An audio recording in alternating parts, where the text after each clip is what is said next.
നടാനുള്ള ഒരു പോട്ട് തയ്യാറാക്കാം. അപ്പോൾ നമുക്ക് ആദ്യം കരിയില കുറച്ച് വരിടാം. നമ്മൾ പറമ്പിൽ നിന്ന് വരിച്ചിട്ട് വന്നതാണ്.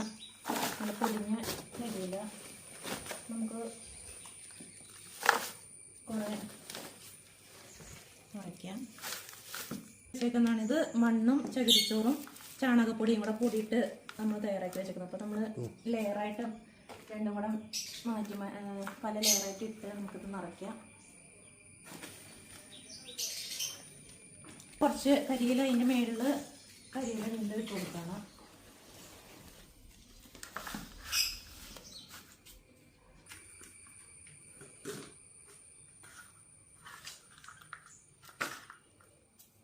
ഇനി നമുക്കിതിനകത്തേക്ക് ചെടി നട്ടു വെക്കാം.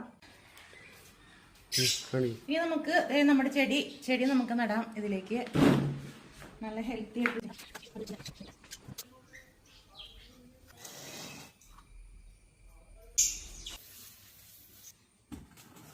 ഇതിന്റെ അപ്ഡേറ്റ്സുമായിട്ട് അടുത്തൊരു വീഡിയോയിൽ വീണ്ടും കാണാം. Thanks for watching Pavithra garden.